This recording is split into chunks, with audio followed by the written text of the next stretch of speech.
chers élèves, j'espère que vous allez très bien. Aujourd'hui, je suis là pour vous présenter une nouvelle leçon de calcul. Installez-vous devant vos écrans parce qu'on va commencer le calcul mental. Ici, vous avez deux cartes nombres. La première carte représente 6 et la deuxième représente le nombre 4. Sur vos ardoises, vous allez écrire le nombre formé par ces deux cartes, en chiffres et en lettres. Je vais vous laisser un peu de temps pour réfléchir.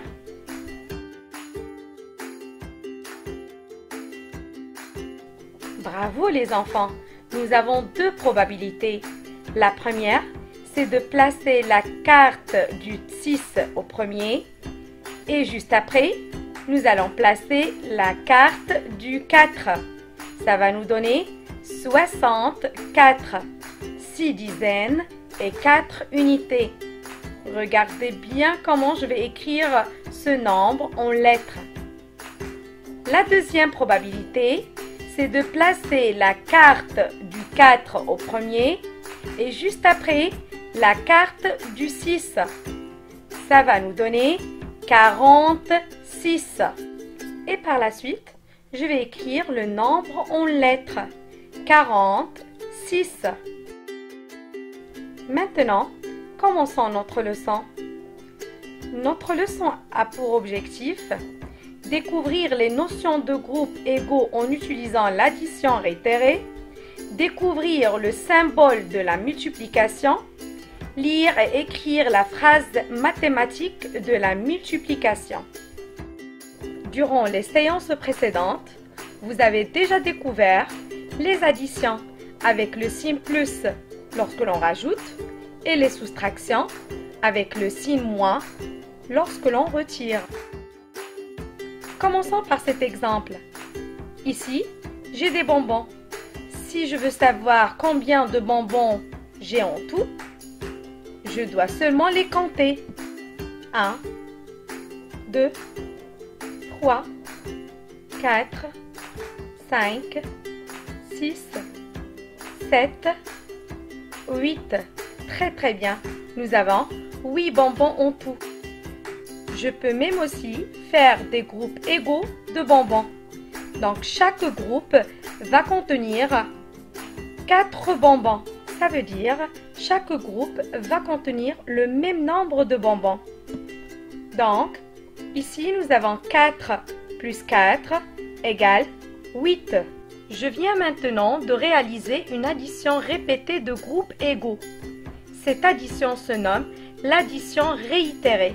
Nous allons maintenant récapituler ce qu'on était en train de faire. Nous avons deux groupes de 4 bonbons égale 8 bonbons en tout. Ici, il y a 2 fois le 4. Alors, je peux écrire 2 fois 4 égale 8. Je peux remplacer le mot fois par le signe de la multiplication. 2 fois 4 égale 8. Passons à un autre exemple. J'ai des crayons. Et si je veux savoir le nombre total de crayons, je peux les compter. 1, 2, 3, 4, 5, 6, 7, 8. Nous avons 8 crayons en tout. Je peux aussi faire de groupes égaux de crayons. Et chaque groupe va contenir 2 crayons. Ça veut dire le même nombre de crayons. Commençons par réaliser une addition réitérée. 2 plus 2 plus 2 plus 2 égale 8. Pour compter facilement le total de crayons, je peux dire il y a 4 groupes de 2 crayons. Ici, il y a 4 fois le 2. Donc, je vais écrire 4 fois 2 égale 8.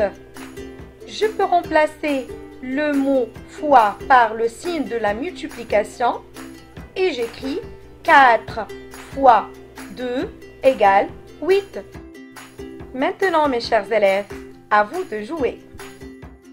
Nous avons des cubes et nous devrons les compter pour savoir le total. Allez, comptez avec moi. 1, 2, 3, 4, 5, 6, 7, 8, 9, 10, 11, 12, 13, 14, 15, 16, 17, 18. Bravo!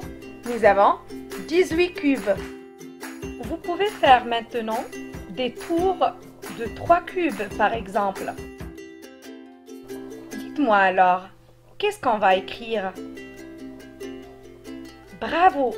3 plus 3 plus 3 plus 3 plus 3 plus 3 égale 18. Ici, nous avons combien de groupes de 3 cubes? Très bien, 6 groupes de 3 cubes égale toujours 18. Donc, 6 groupes égaux de 3, je vais écrire tout simplement 6 fois 3 égale 18.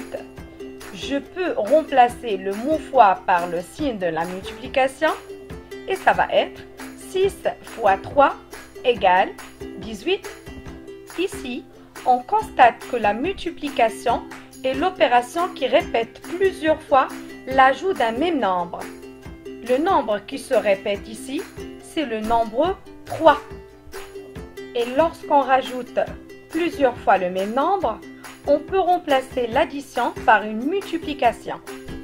Lorsqu'il s'agit d'une multiplication, je peux changer la place des termes.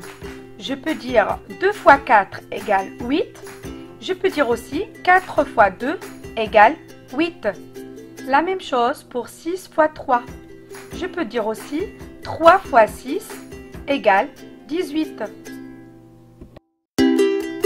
J'espère que cette